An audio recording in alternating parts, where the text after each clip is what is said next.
he leído muchas cosas y he leído lo que nos cuentan en el libro, en el material docente, pero yo no lo he aplicado, con lo cual pues mi conocimiento del tema es menor. Así que bueno, eso ya lo digo también de salida. En este mundo de la investigación hay como dos corrientes, la cuantitativa, y yo como soy matemático estadístico, pues lógicamente estoy en ese lado de la investigación más cuantitativa, y luego está la cualitativa. Y yo, pues la verdad es que no la he usado nunca. Con lo cual, pues bueno, pues lo que os cuento es lo que he leído en los libros, así de claro, ¿vale? Perfecto. Bien, pues voy a usar el resumen, como siempre, que tengo por aquí, que luego a ver si ya por fin hago una versión de todo y os lo comparto en el grupo. Y el esquema es el esquema que nos presentan es este, ¿no? Hay una introducción muy rápida en la que nos dan pues unas pinceladas sobre lo que va a venir después. Bueno, en el libro nos presentan no sé si habéis leído el capítulo, me imagino que sí. Nos presentan una historia sobre un autor que comenta los escritos de Piaget y no sé qué. Bueno, la introducción es bastante sui generis en este caso. Pero bueno, después en punto 2 con las características de la investigación cualitativa, punto 3 las fases, que es un punto bastante largo.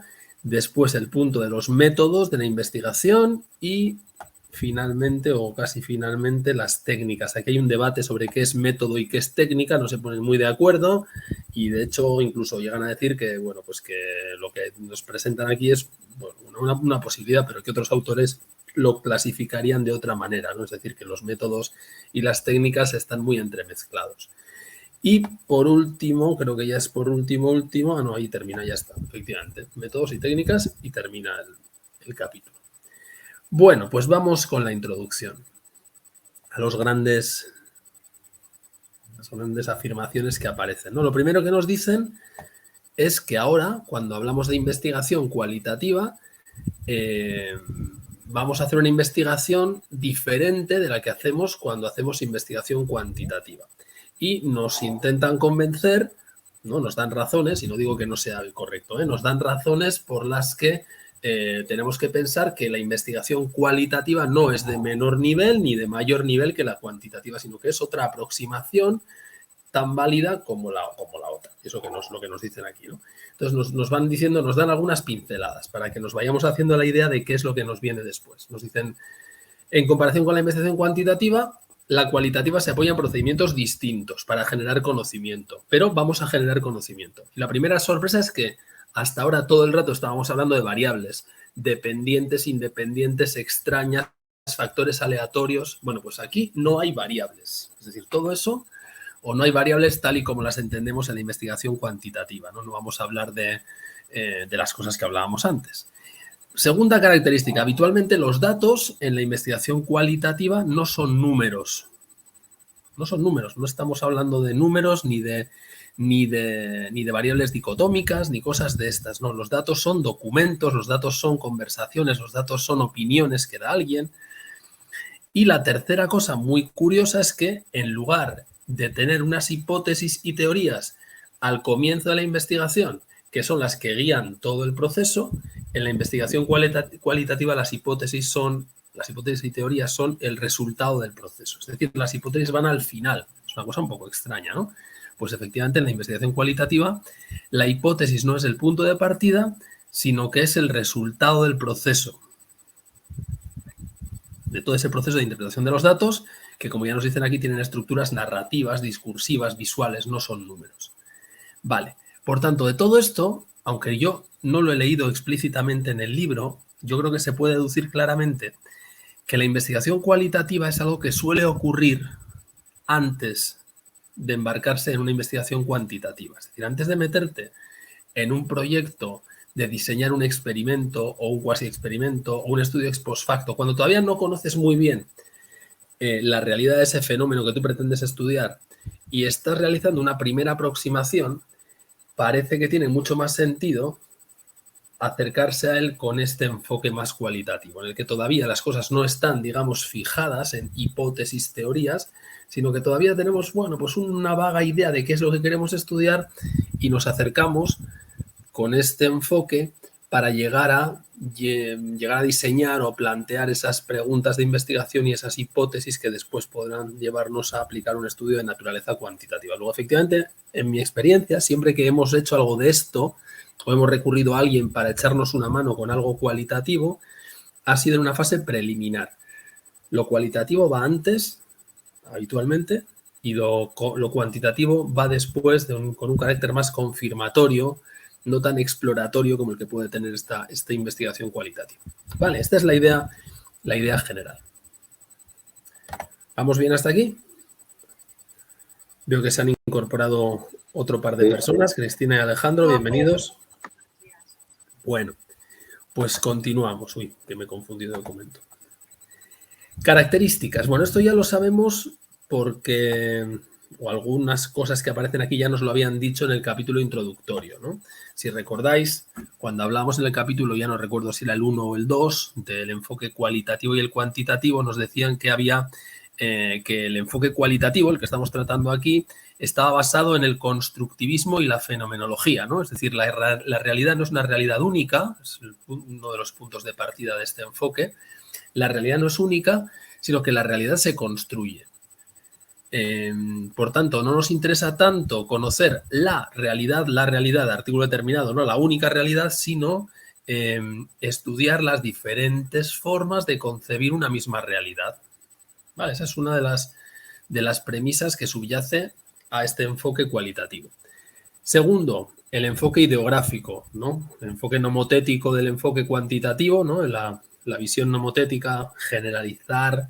Aquí lo que nos interesa es la particularidad, lo ideográfico, qué pasa en este caso concreto.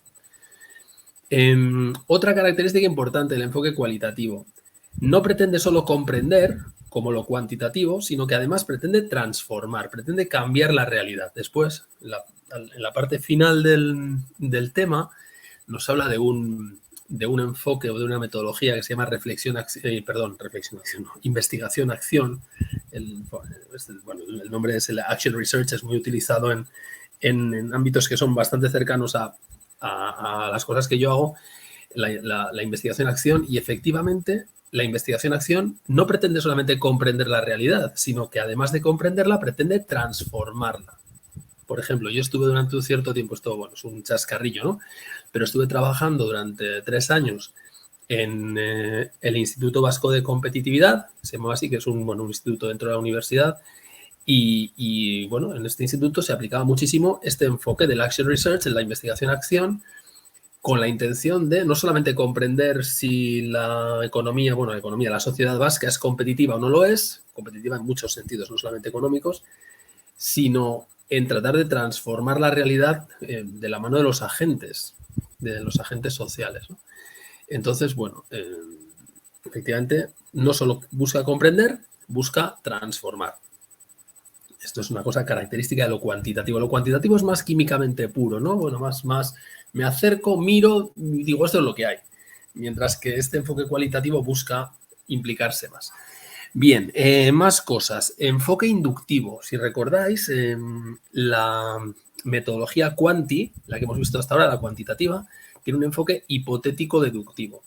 El primer elemento es una teoría y una hipótesis, y a partir de esa teoría y hipótesis yo voy a la realidad, recojo datos y veo si esos datos, pues van bien o encajan o se compadecen bien con las hipótesis que he planteado. Es decir, hay una hipótesis o una teoría que lo está gobernando todo y los datos me sirven como piedra de toque, piedra de contraste de esas hipótesis. Es un enfoque hipotético-deductivo. Bueno, el enfoque propio de lo cualitativo es inductivo. Es inductivo. El inductivo significa, como sabéis, ir de lo particular a lo general. Es decir, aquí el dato, pero no un dato numérico, sino el dato narrativo, discursivo, documental, es el que va a llevar a la formulación de hipótesis. Vamos, esto va en la línea de lo que decíamos antes, ¿no? La hipótesis no es el comienzo, sino que es el resultado del proceso. Por eso se dice que el enfoque cualitativo es inductivo. Parte de los datos y lleva la hipótesis, en oposición al enfoque hipotético-deductivo del caso cuantitativo. Bueno, en la mirada holística global, esto por supuesto se comenta también se comenta muchísimo en el texto, la idea de que todo está interconectado, que los fenómenos no son aislados, sino que cada fenómeno está conectado con otra serie de fenómenos y que al final la realidad es un conjunto de interconexiones. Otra característica es que la investigación cualitativa es participativa, porque el investigador, como ya veremos más adelante, pues tiene que entrar en el contexto para estudiarlo, perdonad, tiene que entrar en el contexto, con lo cual tiene que participar. De hecho, una técnica es la observación participante, tiene que participar en ese contexto que estudia para entenderlo, para estudiarlo. Y por otra parte, como ya hemos dicho, porque pretende mejorarlo, pretende cambiarlo, por tanto es participativa en este doble sentido. Y una característica o algo, mejor dicho, una precaución que tenemos que tener siempre que decidamos adoptar este enfoque cualitativo es que cuando un investigador, y además en la investigación cualitativa es muy típico que sea solo un investigador y no un equipo, sino solo uno el que se introduce en la realidad, hay que ser muy cauto porque todos tenemos nuestros sesgos. Luego hablaremos un poquito más del etnocentrismo y el sociocentrismo, ¿no? Y efectivamente hay que tener mucho cuidado porque los sesgos pues a todos nos ciegan. Por tanto, en el texto nos dicen que conviene suspender las creencias. Es decir, por un momento decir, oye, mira, yo me acerco a esta realidad, yo tengo mis ideas, pero voy a intentar olvidarme de ellas y voy a directamente pues tratar de ser lo más objetivo posible dentro de la subjetividad, que siempre es inevitable. Vale, estas son las características. ¿Comentarios, preguntas sobre esto?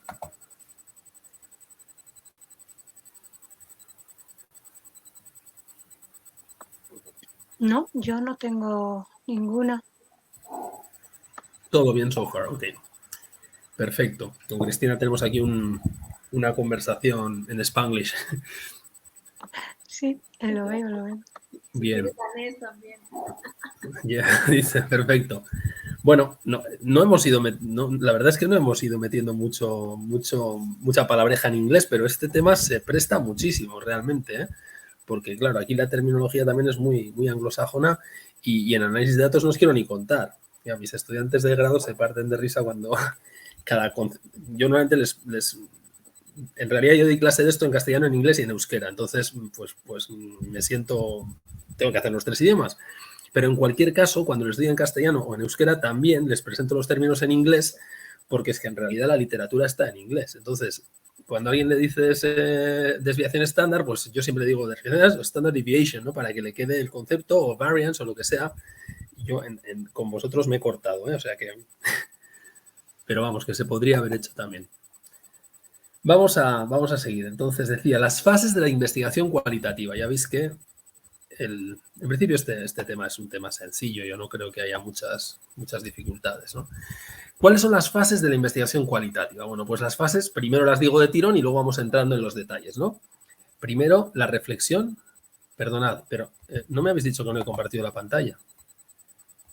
Me estoy dando cuenta ahora, no me habéis dicho nada. Es que creíamos que estabas haciendo la introducción. Pues no, yo ya estoy aquí. Estoy con mi documento ya. Bueno, ya no pasa nada porque la primera parte era la introducción y no hacía falta demasiado. Juanjo, estábamos disfrutando del monólogo. Vale. Menuda plastada os estaba metiendo. Vale, pues no. Aquí estoy. Ahora sí, ¿no? Ahora se ve, ¿no? A mí es que yo ni me he dado cuenta porque vale. Tengo la pantalla dividida entre tus apuntes y lo tuyo para yo ir incluyendo cosas y se me ha ido la olla. Pero ahora sí se ve, ¿no? Ahora perfectamente. Sí. Vale, estoy aquí con las fases. Entonces, primero comento las fases y luego ya voy al detalle de cada una, ¿no? Las fases son reflexión, planificación, entrada al escenario, suena así como muy épico, ¿no? Recogida de datos, salida del escenario, retirada del escenario y elaboración del informe. Esas son las fases. Bueno, pues lo razonable, ¿no? Primero reflexiono a ver qué quiero hacer, planifico qué cosas voy a hacer. Una vez que he planificado ya me meto al escenario, me empujan, salto al escenario, hago lo que tengo que hacer, que es recoger datos de alguna manera. Cuando he recogido datos y me he aburrido, porque ya basta de recoger, me voy del escenario y hago un informe con los datos que he recogido. ¿Vale? Es el esquema básico. Entonces, ahora vamos a ir viendo con un poquito más de detalle qué cosas nos dicen de cada una de estas fases. Reflexión, fase 1. ¿Sobre qué hay que reflexionar? Bueno, pues hombre, algo tendré que tener en la cabeza, porque aunque no haya una hipótesis de partida, aunque no tenga una hipótesis firme, clara, ¿no?, establecida, hombre, no puedo empezar una investigación diciendo voy a hacer una investigación cualitativa. Ya, ¿pero de qué? Pues de algo. Entonces, tiene que haber una especificación provisional de la pregunta de investigación. ¿Sobre qué quiero yo estudiar algo, no?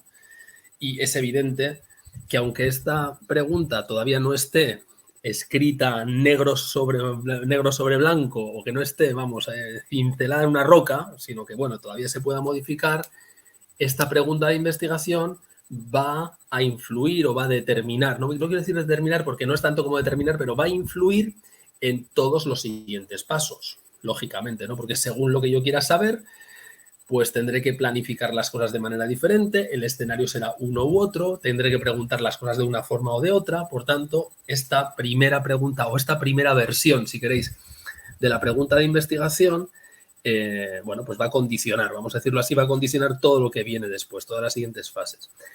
Otra cosa que no he comentado al principio, es muy típico de la investigación cualitativa las vueltas atrás, es decir, que este proceso de reflexión, planificación, entrada al escenario, etcétera, no tiene por qué ser una cosa que ocurra de manera unidireccional, sino que es probable que al avanzar nos demos cuenta de que algo no estaba bien y tengamos que volver a un paso atrás. Puede pasar perfectamente que yo me haga una pregunta de investigación en esta fase preliminar y entonces empiece a planificar, que es el paso siguiente, y me dé cuenta de que no hay forma de responder a esa pregunta de investigación tal como yo me la había planteado y, por tanto, tendré que volver atrás y replantear la pregunta de investigación, ¿vale? O sea, que esta es la idea. La idea de flexibilidad está todo el rato detrás de este capítulo. Hay que ser muy flexible en una investigación de tipo cualitativo. Pero bueno, en todo caso, hay que empezar por algún sitio y tendré que plantearme una pregunta de investigación. ¿De dónde sale esa pregunta? Pues de tu experiencia cotidiana, de tu práctica profesional, de que has leído no sé qué cosa en no sé qué artículo, no sé qué libro y te ha parecido una pregunta muy interesante o un debate que está todavía abierto, etcétera, ¿vale? Esa es la reflexión.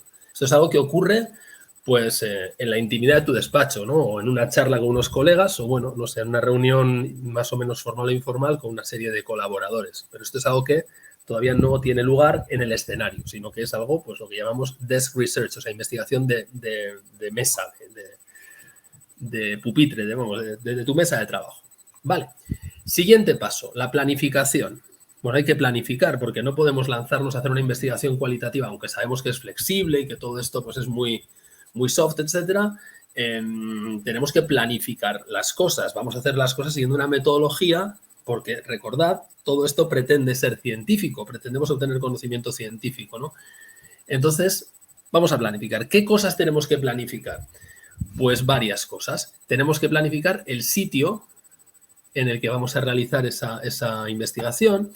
Tenemos que planificar la estrategia más adecuada, cómo vamos a llegar a esos sujetos y qué tipo de cosas qué tipo de datos vamos a tener. Tendremos que ver qué es esto de la triangulación, ahora lo veremos. El investigador se tendrá que preparar, esto siempre es muy importante, la formación, preparación, entrenamiento previo antes de lanzarse al ruedo. Y finalmente, pues llegaremos como resultado a una formulación más enriquecida, matizada de la pregunta de investigación. Vamos con un poquito de detalle a ver estos temas. Por tanto, planificar, seleccionar el sitio. Claro, estamos hablando de investigación cualitativa. ¿Dónde se realiza? Pues en contextos de la vida cotidiana. Es decir, yo como investigador tengo que acudir al sitio en el que se produce ese fenómeno. Pues esto es muy parecido a la observación que veíamos en el tema. De hecho, hay solapamientos, ¿no?, entre el tema 9 y el tema 10. Claro, yo no puedo realizar la investigación desde mi despacho. Tengo que acudir a un contexto de la vida cotidiana de los sujetos que quiero estudiar y, por tanto, tengo que negociar el acceso a esos sitios y elegir el sitio más adecuado, ¿no? ¿Dónde puedo yo llevar a cabo mi investigación? Y aquí, pues, obviamente, habrá una lucha, un debate entre lo que me gustaría hacer, ¿no?, en un mundo ideal y aquello que puedo hacer, pues, por los recursos que tengo o por los contactos que tengo que me permiten acceder a ciertos sitios y no me permiten acceder a ciertos otros, ¿de acuerdo? Otro tema del que se habla en el libro, la presencia del investigador. Tengo que decidir cómo me voy a presentar, cómo voy a vestirme, qué aspecto voy a tener. ¿Por qué? Pues porque en función del aspecto de la imagen que tú transmitas, es probable que la información que obtengas de los participantes sea una o sea otra. Un ejemplo, si yo quiero realizar una observación o cualquier tipo de técnica cualitativa en un colegio es muy diferente si los sujetos que participan en esto me perciben como padre, como profesor, como inspector de educación, como alguien que no es ni profesor, ni inspector, ni nadie, sino que es un sujeto más aséptico. Es decir, todo eso es muy importante y tenemos que decidir cuál es la presencia que queremos tener, porque eso va a afectar a los datos que vamos a poder recabar, los datos que vamos a poder recoger. Bien, más cosas que tenemos que planificar. Estamos dentro del punto de planificación. Tenemos que seleccionar la estrategia. Podemos hacer muchas cosas para hacer investigación cualitativa. Por ejemplo, podemos observar, podemos utilizar las técnicas del capítulo 9. Es decir, observar, la observación participante es una técnica que luego veremos, lo recordaremos después, para hacer investigación cualitativa. O puedo decidir hacer entrevistas individuales con personas, ¿no? Me reúno con una persona y le hago una entrevista en profundidad para tratar ciertos temas. O puedo decidir hacer unas entrevistas en grupo, ¿no? Que se llaman los focus groups, ¿no? Podría hacer una entrevista en grupo. O podría decidir analizar documentos. Es decir, hay muchas formas de poder hacer investigación cualitativa y cada una tiene sus ventajas e inconvenientes. Y claro, habrá que sopesarlos, ¿no? Si me limito a observar, pues a lo mejor pierdo algunos matices, pero si preguntaré a los que son más interesantes o más adecuados, o no sería mejor hacer una reunión en grupo, pero si hago una reunión en grupo igual solo hablan algunos y si solo hablan algunos, pues igual los más tímidos no dicen nada y entonces me pierdo lo que opinan los más tímidos. Y me explico, es decir, cada estrategia tiene ventajas e inconvenientes. Por tanto, habrá que elegir cuál vamos a seguir. Aunque esto, inmediatamente vamos a decir que se contradice con el siguiente punto, porque el siguiente punto nos dice, mira, para que validemos el estudio, para asegurarnos de que las conclusiones a las que llegamos pues tienen unos ciertos visos de ser válidos, las conclusiones válidas, perdón, necesitamos triangular. ¿Y qué es esto de triangular? Pues triangular no es más que utilizar diferentes métodos combinándolos para conseguir estudiar la misma realidad. Es decir, si yo quiero estudiar un fenómeno, lo que nos proponen en el libro, y además me parece una propuesta muy razonable, es no elegir una sola estrategia, solamente análisis de documentos, o solo entrevista, o solo observación, sino acercarnos a la realidad desde varios enfoques, observando un poco, entrevistando a algunas personas, analizando ciertos documentos. Y claro, ¿qué es lo ideal? Pues lo ideal es que en ese proceso las conclusiones a las que lleguemos con las diferentes técnicas nos lleven al mismo sitio, que no haya contradicciones. La medida en que vayamos llegando a las mismas conclusiones con diferentes técnicas, pues más seguros estaremos de que esas conclusiones son válidas, ¿no? Por tanto, ¿qué es la triangulación? Pues es una forma de garantizar, garantizar me parece un poco excesivo, es una forma de tratar de conseguir la validez de un estudio de tipo cualitativo. ¿Y cómo se hace? Pues utilizando diferentes técnicas para estudiar la misma realidad. No solamente una, sino varias. Esto, que aquí el libro nos lo plantea solamente como algo propio de lo cualitativo, también en el mundo cuantitativo, que ya os digo que conozco mucho más, es algo que se utiliza. Muchas veces tú quieres estudiar algo y en el mundo de la estadística, pues muchas veces hay muchas técnicas diferentes que te pueden dar respuesta a tu pregunta. Entonces, si tienes unos datos, aplicas varias técnicas diferentes, técnicas paramétricas, no paramétricas, técnicas exploratorias, técnicas confirmatorias de diferentes familias para tratar de efectivamente verificar que las conclusiones a las que llegas no son dependientes de la técnica elegida, sino que todas las técnicas te llevan a lo mismo. Eso es una triangulación. Al final es, bueno, pues algo que te garantiza, o mejor dicho, garantiza, ¿no? Te da, bueno, una cierta garantía, sí, pues un cierto aval de que lo que estás haciendo está bien. ¿De acuerdo? Esta es la idea de la triangulación. Y ya digo que el libro la presenta como algo propio de lo cualitativo, pero en realidad también en lo cuantitativo se aplica la triangulación. Bien, preguntas, comentarios. Voy a terminar con este punto y luego hacemos preguntas y comentarios. Preparación del investigador. Pues el investigador tiene que prepararse. ¿Y qué es eso? Pues tiene que entrenar. O sea, no puedes entrenar, se entiende. Tiene que formarse, tiene que tener claro todo esto que ha decidido antes y prepararse. Bueno, pues ¿cómo voy a actuar, no?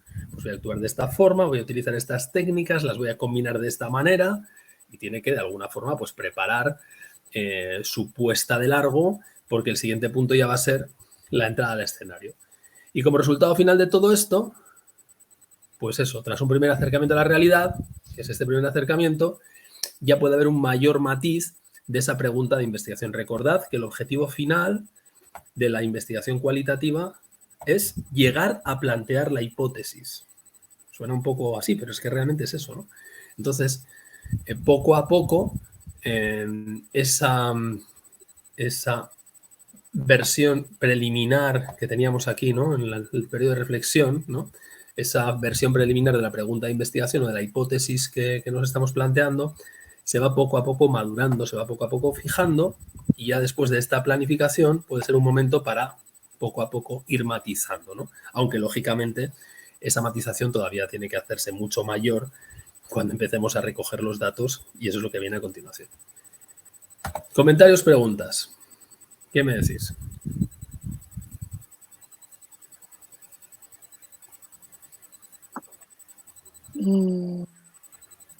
Nada.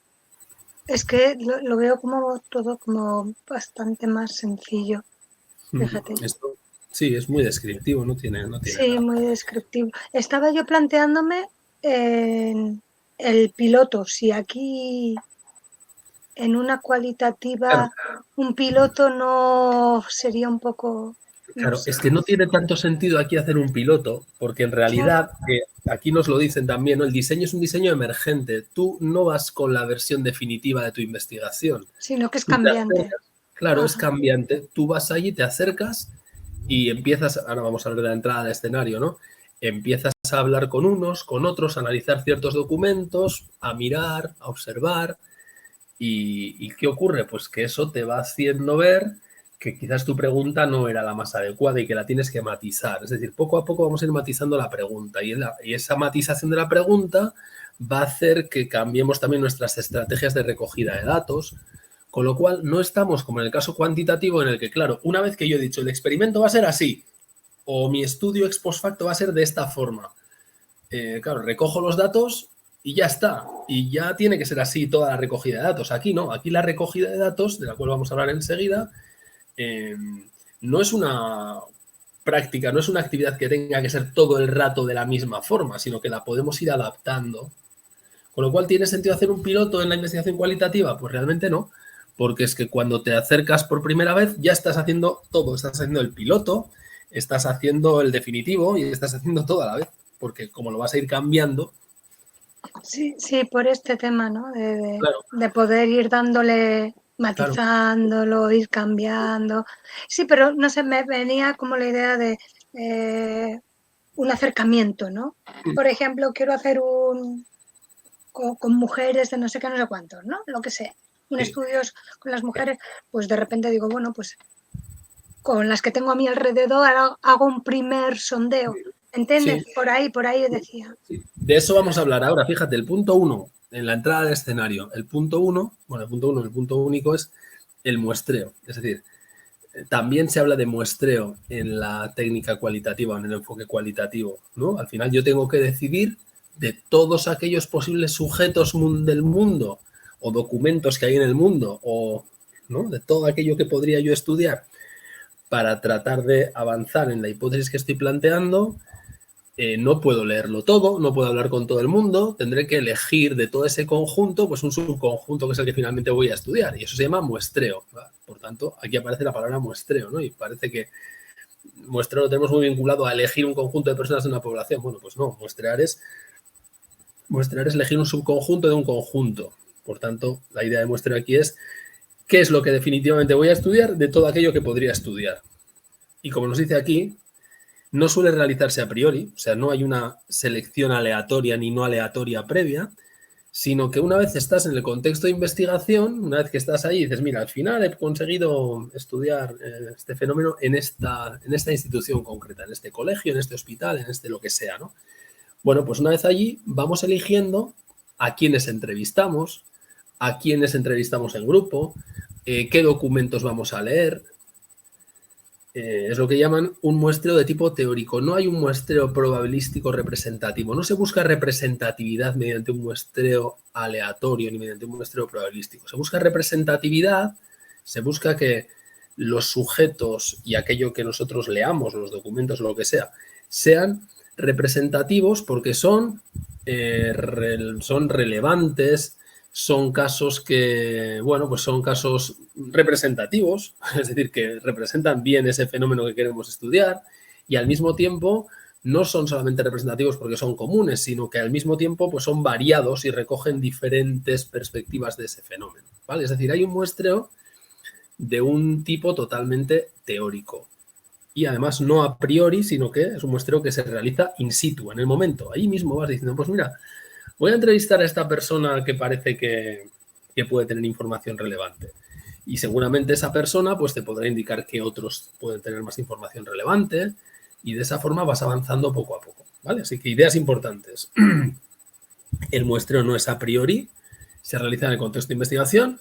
El muestreo no busca ser probabilístico, es un muestreo teórico y buscaremos participantes que sean representativos y variados, que son dos conceptos contrapuestos, ¿no? Representativo sería cercano al promedio, ¿no? Cercano a lo común, cercano a lo más normal, pero claro, si todos son cercanos a lo común, al consenso, nos vamos a perder los matices y, por tanto, para tener también los matices necesitamos o nos gustaría tener también participantes que representen pues otras visiones, otros puntos de vista. Por tanto, representatividad sí, pero variedad también. Y como veremos enseguida, el análisis de datos no se realiza cuando se han recogido todos los datos, sino que a medida que vamos recogiendo datos, hablando con unos y con otros, vamos analizando esos datos. Y de ese análisis de los datos vamos a ir eligiendo también a los nuevos participantes. Hay un proceso aquí que se llama, lo vamos a ver enseguida, que se llama la saturación, ¿no? La saturación es cuando ya te das cuenta de que ya no te aporta nadie nada. Es decir, hablas con uno, la primera vez que hablas con alguien de ese fenómeno y te aporta un montón de conocimiento. Hablas con un segundo y, hombre, te aporta algo nuevo. Hablas con un tercero y ya se empieza a repetir. No te cuenta nada novedoso, especialmente novedoso. Hablas con un cuarto y ya todo te suena absolutamente conocido. Hablas con un quinto y confirmas la sensación. Vale, a eso se le llama saturación. Ya está. No hace falta que sigas preguntando más sobre eso porque no hay nada más que saber. Vale, y esta es una idea importante. Estamos ya entrando en la recogida de datos. Los datos se recogen y se analizan al mismo tiempo. Y ese análisis de los datos que se hace de forma online, digamos, ¿no? Se hace en vivo en el mismo momento en que está recogiendo los datos, se analizan, guía también la elección de los nuevos participantes, porque igual dices, jo, ya he preguntado a 4 miembros de la junta directiva de la empresa, me han contado todos lo mismo, pues voy a hacer un cambio radical, voy a hablar con los representantes de los trabajadores, a ver si me cuentan otra cosa diferente, por ejemplo, ¿no? Y entonces resulta que vas a hablar con los representantes de los trabajadores y te cuentan otra cosa. Y dices, pues había aquí información que no tenía yo. Vale, pues estupendo. ¿Y ahora qué más puedo hacer? Pues voy a hablar también con otro colectivo que no sea ni la empresa ni los representantes de trabajadores, sino con un tercer colectivo que yo que sé cuál puede ser, ¿no? Y hablando con unos y con otros, llegas a una visión más global de la situación. Pero llega un momento en el que se produce una saturación. Dices, ya está. Ya tengo la información y ya tengo los datos sobre todo lo que se puede saber sobre este fenómeno. La información se vuelve repetitiva y se confirma lo recogido previamente.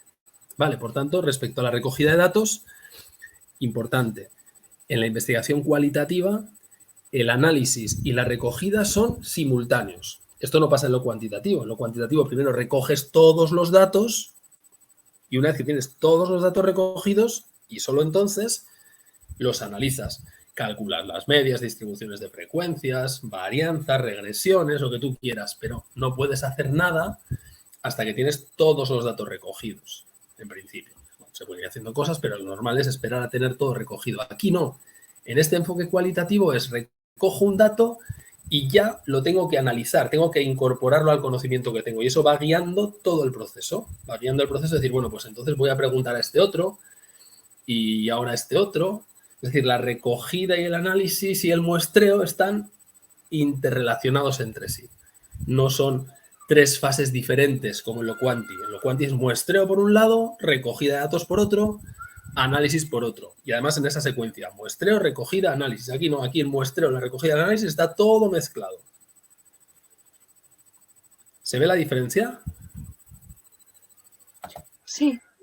Esta es una cuestión que podría preguntar, porque es una característica muy propia de lo cualitativo, ¿no? La mezcla de las fases totalmente simultáneas, mientras que en una técnica cuantitativa eso no tiene ningún sentido. Imaginad, ¿no? Que fuéramos ya calculando las medias y que al calcular la media de no sé qué, dije, espera, que me está quedando la media muy grande, voy a recoger otro dato de alguien que me dé un valor pequeño para que baje la media. Sería una cosa totalmente extrañísima, ¿no? Hola, Ramón, buenos días. Sí que había, de algún test, sí que he visto que hay alguna pregunta sobre la saturación. Ahora no recuerdo, creo que tenía que ver con qué se hacía cuando te encontrabas con la saturación. Parar. Parar, vale. Claro, ya está, ya tienes todo lo que tienes que tener. Estoy saturado. La nueva información que me llega no me está aportando ningún conocimiento. Por tanto, no voy a insistir en preguntar más y más y más y más. Ya está, suficiente, hasta aquí. Gracias. Vale, bueno, continuamos. Entonces, estábamos con la recogida de datos. Ya hemos dicho que la recogida y el análisis es simultáneo. La saturación, ya sabemos lo que es. Bueno, ¿qué datos recogemos? Aquí lo de siempre, ¿no? Hay que preguntar aquello que sea relevante para lo que nos interesa saber, ¿no? No hay que caer en la tentación de, hombre, ya que estoy aquí en este colectivo, voy a preguntarles a ver. No, es que si eso que quieres preguntar no tiene nada que ver con el fenómeno que tú pretendes analizar, pues entonces no lo preguntes. A eso se refiere a la pertinencia, ¿no? La pertinencia se refiere a que debemos ser coherentes y seleccionar aquellos datos que respondan o que nos permitan responder a esa gran pregunta de investigación que nos hemos planteado y con el modelo que se va emergiendo poco a poco. ¿Y qué es la adecuación? Pues la adecuación se refiere a que la recogida de datos será adecuada cuando ya hayamos cumplido los requisitos de saturación y variedad. Es decir, tenemos información de muchos puntos de vista diferentes, por lo que os decía antes, ¿no? Representantes de la empresa, de la dirección de la empresa, representantes de los trabajadores, estamos teniendo un fenómeno, yo que sé, de absentismo, el absentismo en no sé qué empresa. Bueno, pues habrá que tener los puntos de vista de distintos colectivos, variedad, pero es que ya cada colectivo me ha contado, ya he hablado con varios de cada colectivo y ya todos me están contando lo mismo. Me he saturado, tengo variedad y me he saturado. Bueno, pues ya está, en ese momento es cuando tienes que parar, ya tienes los datos que necesitabas. ¿Vale? Bien, también muy importante, el control de la información. ¿A qué se refiere esto? Pues como estamos diciendo todo el rato, el proceso es un proceso emergente que se va autogenerando, ¿no? Los propios datos recogidos y analizados van definiendo el proceso. Y en ese proceso tú vas tomando decisiones. Vas tomando decisiones, por ejemplo, del estilo de, pues ya he hablado con los representantes de la empresa, ahora voy a hablar con los representantes de los trabajadores. O ya he hablado con las personas que tenía que hablar, ahora voy a empezar a analizar documentos. O dices, no, por ahora había estado haciendo entrevistas en profundidad individuales, pero tomo la decisión de hacer entrevistas en grupo, focus groups. Vas tomando decisiones. Esas decisiones tendrán sus razones. Bueno, pues es muy importante registrar las decisiones que se han ido tomando, los pasos que se han ido dando y las razones por las que se han dado esos pasos. ¿Por qué? Porque esto permitirá la replicabilidad. Otra vez más, la famosa replicabilidad. Es decir, si otro investigador en el futuro quiere verificar los pasos que tú has dado, no solamente la replicabilidad, sino que también te va a permitir escribir el informe y justificar las decisiones tomadas, ¿no? Pero en cuanto a la replicabilidad, pues es importante porque así si otra persona quiere trazar tus pasos y ver qué cosas has ido haciendo, lo puede comprobar y te permitirá justificar esas decisiones. Si tú vas de forma errática diciendo, uy, hoy es lunes, hoy no me apetece hablar con nadie, qué fin de semana terrible, no, lunes, estoy fatal. Hoy no quiero hablar con nadie, hoy voy a analizar documentos. Hombre, pues no puedes hacer eso. Es decir, tienes que explicar los pasos que has dado, por qué has tomado decisiones y las causas de esas decisiones, ¿vale? Y nos comentan también en el libro que en ocasiones puede ser una buena idea compartir con los propios participantes las conclusiones a las que tú vas llegando, ¿no? Es decir, tú te vas haciendo una idea de ese fenómeno que ibas a estudiar en ese contexto concreto, estás haciendo tu modelo mental y lo que nos dicen es, bueno, puede ser una buena idea compartir ese modelo mental. De hecho, esto es algo que en algunas metodologías, como veremos enseguida, en la Action Research, en la investigación-acción, se hace.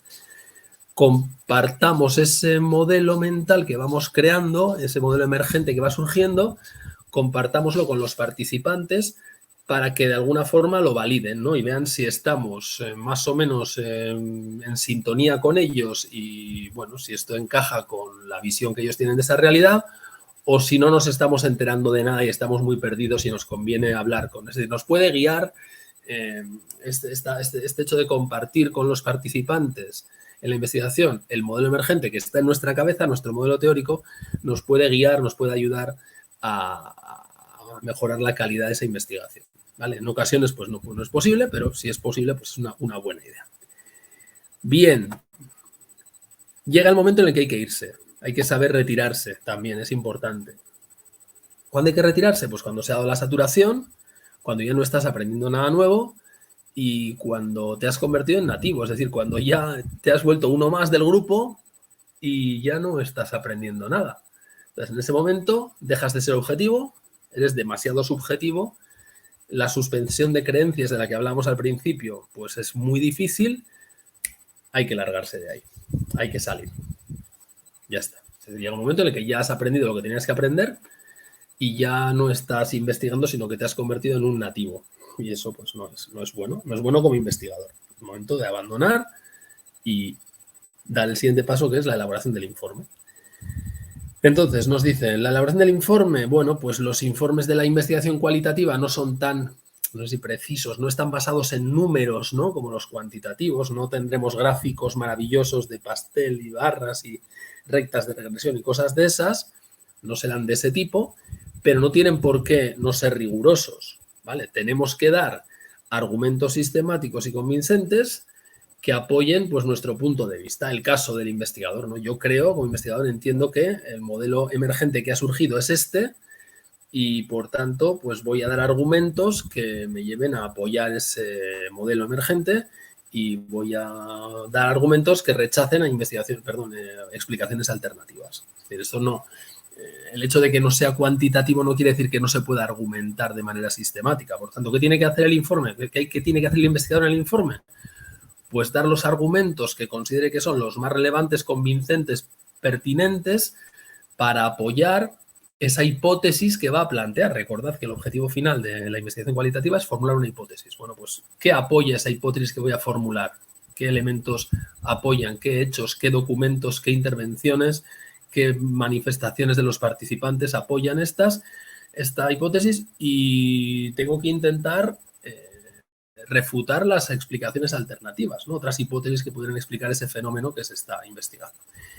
Y nos comentan también que en ocasiones, como estamos hablando de datos que no son números, sino que son muchas veces conversaciones, documentos, citas textuales, algo que me ha dicho alguien, pues en ocasiones ese informe contiene citas textuales y en este caso, lógicamente, pues hay que ser muy cuidadoso con preservar el anonimato de esas personas que han dicho esas cosas, ¿no? En el informe no habría que decir, y el director general, Pedro García, mencionó que, hombre, pues obviamente no se puede hacer eso en un informe de investigación cualitativa. Vale. ¿Cómo vamos? Bien. Bueno, pues venga, vamos con los últimos puntos. Entonces, aquí en el libro, ahora nos quedan ya solamente los puntos 4 y 5, el libro nos advierte, ¿no?, de que hay un debate sobre qué es un método y sobre qué es una técnica. Esto, de hecho, ya aparece, el debate aparece en el capítulo 1, ¿no?, porque nos hablan de métodos y técnicas. Reservamos normalmente la palabra técnica para una cosita más pequeña, ¿no? Pues la encuesta como técnica. La encuesta como técnica es el cuestionario. Y la encuesta como metodología, pues es todo lo que vimos en el tema 7, ¿no? Pues todo el diseño de cómo se hace el muestreo, después cómo llegamos a los participantes, que son los distintos tipos de... Es decir, la metodología, el método sería algo mucho más amplio y la técnica sería pues la aplicación particular, ¿no? Lo mismo pasa con la observación. La observación como técnica, pues es eso, observar, y puede ser dentro de cualquier diseño de investigación, Pero la observación como método, pues es lo que vimos en el tema anterior, ¿no? En el tema 9. Bueno, pues aquí pasa lo mismo. En lo cualitativo hay métodos y hay técnicas. Y nos dice en el libro que hay un debate no cerrado sobre qué se entiende por método y qué se entiende por técnica. Entonces, bueno, pues aquí nos dicen que dentro de los métodos, es decir, de los grandes diseños, nos van a hablar de etnografías, punto 4.1, nos van a hablar de la investigación-acción y nos van a hablar del estudio de caso. Esos 3 métodos: etnografía, investigación-acción y estudio de caso. Y dentro de las técnicas, que es el punto 5, nos van a hablar de la observación participante, de lo cual ya sabemos todo lo que hay que saber porque es el tema 9, y nos van a hablar de las entrevistas, tanto en individuales como en grupos. Vale. Bueno, pues vamos con los métodos. De esto, la verdad es que poco os voy a contar porque es muy descriptivo y está explicado con muchísimo detalle en el libro.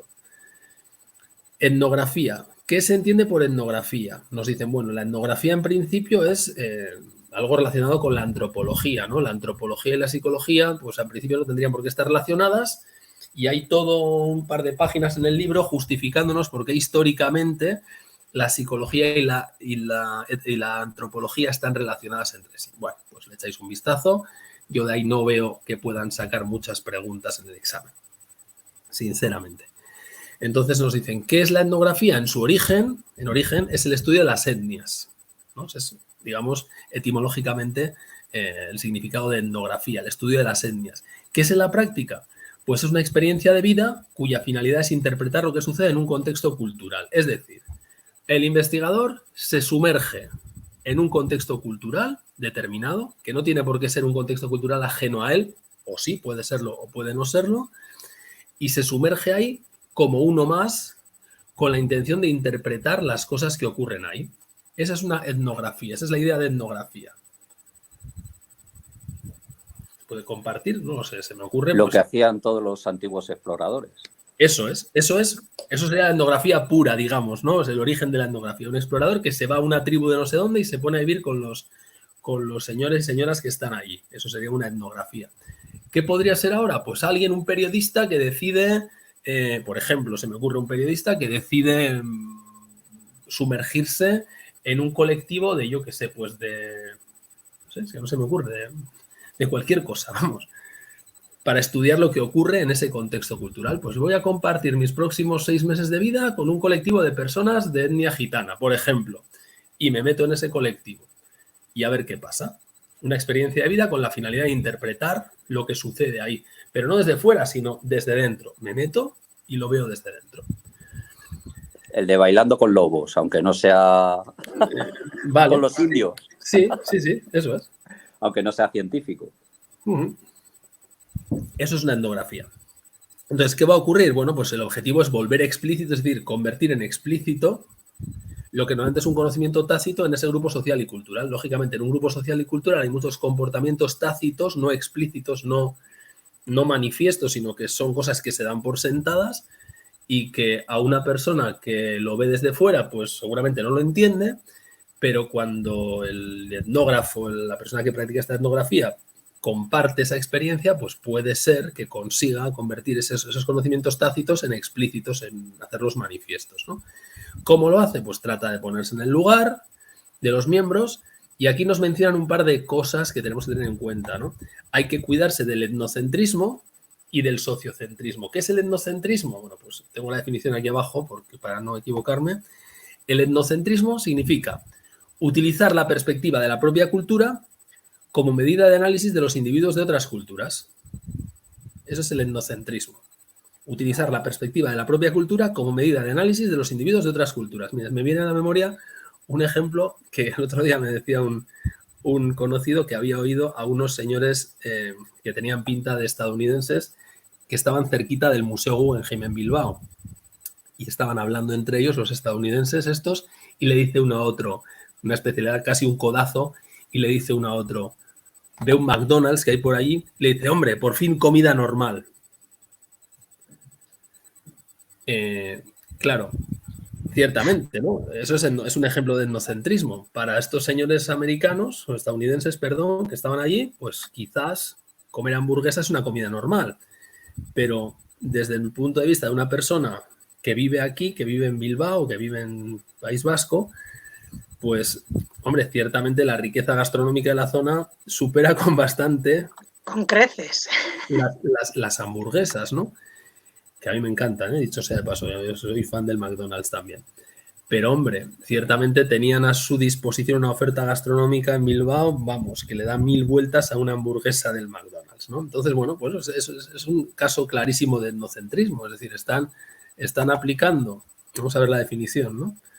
Están aplicando la perspectiva de su propia cultura como una medida de análisis de los individuos de otras culturas. Están diciendo, esta gente que comen cosas tan raras, chipirones en su tinta, negros, así que cosa tan asquerosa, angulas, pero si eso no, un bacalao de vizcaína, todo rojo ahí, ¿no? ¿Qué cosas más raras comen? Una buena hamburguesa del McDonald's, venga, que eso es vale, eso es un ejemplo claro de etnocentrismo. O incluso de sociocentrismo, que sería la actitud de superioridad que conlleva el desprecio hacia un grupo distinto del propio. Es decir, estos... ¿no? Imaginad esta persona que se sumerge, decíamos, el investigador que se va a sumergir en un colectivo de personas de etnia gitana, ¿no? Y dice, pues estos gitanos son, qué barbaridad, ¿no? Pues sería un ejemplo de sociocentrismo, una actitud de superioridad que conlleva el desprecio hacia un grupo distinto del propio. Bueno, pues hay que evitar, lógicamente, no tendría ningún sentido que un investigador decida sumergirse en un contexto cultural distinto del suyo con una actitud, desde luego, no sociocentrista. Eso, en absoluto, y tampoco endocentrista. Es decir, tiene que ser mucho más abierto y decir, bueno, somos unos estadounidenses que hemos venido a Bilbao, vamos a ver qué hay aquí, ¿no? Si mi objetivo es conocer lo que hay por aquí, vamos a ver qué hay aquí y me voy a olvidar por unos días de mis hamburguesas del McDonald's. Vale. Bueno. Perfecto. Nos dejan claro que además para estudiar etnias, que es su función fundamental o su función original, se utiliza para estudiar la propia cultura en áreas determinadas, es decir, yo no tengo por qué sumergirme en una cultura que me sea ajena, a lo mejor en mi propia cultura hay distintos aspectos que resultan totalmente desconocidos para mí, en los que puedo sumergirme y aplicar este enfoque en la etnografía, y nos mencionan, así como de pasada, ahora que todo es digital y esto, pues que hay una cosa que se llama ciberetnografía, que suena como muy interesante, que no sé exactamente a qué se refiere. Bien, pues eso es la etnografía. Investigación-acción. Esto es lo que os decía antes del action research, ¿no? De esto sí que he tenido cierta experiencia. Como os decía, durante el tiempo que trabajé en este instituto, pues se aplicaba mucho este enfoque del action research. El pionero, esto además nos aparecía también, yo creo recordar que en psicología social, ¿no? ¿No salía el último tema? Sí. O estoy ya, se me está yendo la cabeza. Sí. Sí, ¿verdad? En psicología social había un capítulo final en el que hablaban, sí, de la investigación. Y luego estaban los ciclos de Cialdini, también había otros enfoques. Bueno, este es el enfoque de Kurt Lewin, es el pionero de esta técnica de la investigación-acción. Y la clave, lo hemos dicho al principio, pero aquí es especialmente manifiesto. La investigación-acción, además el propio nombre lo dice, no busca solamente investigar, conocer, comprender, sino que busca fundamentalmente cambiar, transformar y, lógicamente, transformar a mejor, mejorar. Es decir, la investigación-acción busca realizar un cambio positivo en el entorno en el que actúa. Esa es una idea clave. Transformación de la realidad social. Muy vinculada, además, con movimientos, digamos, movimientos de izquierdas, movimientos progresistas, movimientos, pues, muchos movimientos sudamericanos, teología de la liberación, todo esto está muy vinculado con la investigación-acción. Vale, es un poquito, pues bueno, pues este enfoque de mejorar el mundo, etc. Idea subyacente, las estructuras o instituciones sociales fomentan un tipo de mediadores sociales o formas de poder que mantienen un determinado tipo de conocimientos que retroalimentan la estructura social. Bueno, pues esto es lo que dice la investigación-acción, ¿no? Es decir, hay unas instituciones sociales o unas estructuras, se manifiesta en este esquema que está aquí, ¿no? Unas formas de comunicación, un conocimiento, unos discursos, unas prácticas que van retroalimentando la estructura social. Entonces, de alguna forma, pues en este ciclo es donde la investigación-acción pretende actuar. ¿Qué características tiene? Pues primero, es un proceso social, es decir, no es algo que se haga desde una torre de marfil de un investigador que está en su en su universidad o en su instituto de investigación y que no quiere saber nada con la realidad. Es un proceso social. Es participativo, es decir, es dentro de la sociedad y para la sociedad, para la comunidad. Busca ser para algo que sirva, algo que no se queden, oye, es que muchas veces se acusa la investigación de que no es para la comunidad, ¿no? La investigación pura, ¿no? Usted está investigando en temas que no interesan a nadie. Bueno, pues esta es la respuesta, ¿no? A esas críticas. La investigación-acción es investigación aplicada a tope, es decir, solamente hacemos aquello que sirva para mejorar las cosas. E incluso es un medio de concienciación social. Es colaboradora, es emancipadora, porque busca, insisto, liberar de esta espiral o de este círculo que estaba aquí, ¿no? Es emancipadora y es crítica. Ya veis que todo está muy vinculado, como os decía, con movimientos progresistas, teorías de liberación, etcétera, los jesuitas, bueno, estas cosillas. Es reflexiva y transforma la teoría y, sobre todo, la práctica. Es decir, no renuncia tampoco la investigación-acción a ser investigación. Es decir, busca mejorar, transformar la teoría, pero, sobre todo, busca transformar la práctica. ¿Vale? Bueno, en el libro hay mucho detalle, pero básicamente hay que tener claro que tiene 3 fases, que son planificación, acción, reflexión. Esto es una especie de engranaje, en el libro aparece como un esquema con un engranaje. Básicamente, pues tiene estos 3 puntos. Planifico qué voy a hacer, una fase diagnóstico del problema. En esa fase de diagnóstico se propone un plan de acción. ¿Qué vamos a hacer? ¿Qué estrategia de modificación de la realidad tenemos? Siguiente paso, actúo y observo. Yo en la fase de planificación, como se dice aquí, he propuesto un plan de acción, una estrategia de intervención en la realidad. Siguiente paso, aplico ese plan de acción y observo qué pasa, ¿mejoran las cosas o no? Y después reflexiono. Digo, bueno, pues a ver, digamos, lo evalúo, ¿no? ¿Qué ha pasado? ¿Ha funcionado? ¿No ha funcionado? ¿Qué cosas podríamos mejorar? ¿Qué cosas han funcionado? ¿Qué cosas no han funcionado? Y esto lleva, lógicamente, a un siguiente ciclo, porque este proceso de reflexión-acción, de investigación-acción, es un proceso, como recordaréis, de psicología social, iterativo. Va dando vueltas, una vuelta y otra. Es decir, después de la reflexión vendría otra fase de planificación. Vamos a ver cómo podemos mejorar todavía aún más la situación, ¿no? Podemos pensar, yo qué sé, podemos pensar en, por hablar de un tema concreto, ¿no? Necesitamos mejorar la situación de las mujeres en lo que se refiere a la brecha salarial que existe en nuestra sociedad. Bueno, pues diagnosticamos el problema. Proponemos un plan de acción. Una vez que tenemos ese plan de acción, lo aplicamos, claro. Para esto, lógicamente, fijaos, requerimos la colaboración de un montón de organismos, un montón de agentes, ¿no? Si yo quiero incidir sobre la reducción de la brecha salarial entre hombres y mujeres en la sociedad española, os podéis imaginar que tengo que implicar a un montón de agentes. Sería una locura de investigación-acción, ¿no? Pero bueno, planteo una acción, una estrategia concreta, la aplico, observo el resultado y reflexiono. ¿Qué tal ha ido esto? ¿Bien, mal, regular? ¿Se pueden mejorar estas cosas y estas otras? Vuelta otra vez. ¿Cómo está el problema en este momento? Bueno, pues ha mejorado, vale, pero ¿queda espacio de mejora? Sí, bueno, ¿qué podemos hacer? Venga, pues otro plan de acción para mejorar. Y como esto, en cualquier tema que queramos mejorar, ¿vale? Este es un ejemplo de investigación-acción, de action research. Bueno, el estudio de caso. Yo ya no sé si os pasa lo mismo que a mí, pero cada vez que leo Phineas Gage ya me pongo malo. Porque nos lo han contado en todas las asignaturas habidas y por haber. Ya, vamos, sabemos que le entró la barra por la mandíbula, por no sé, o sea, exactamente por el maxilar y le atravesó por detrás del ojo izquierdo. Ya sabemos todo del caso de Phineas Gage, ¿no? Bueno, pues efectivamente es un caso famosísimo, ¿no? Es un caso excepcional sin muerte. Sí, es un caso. Es lo que tenía que haber pasado. Yo creo que por eso salen todos los sitios. Y es que el otro día estaba leyendo otro libro, que no sé si lo habéis leído, El error de Descartes, de Antonio Damasio.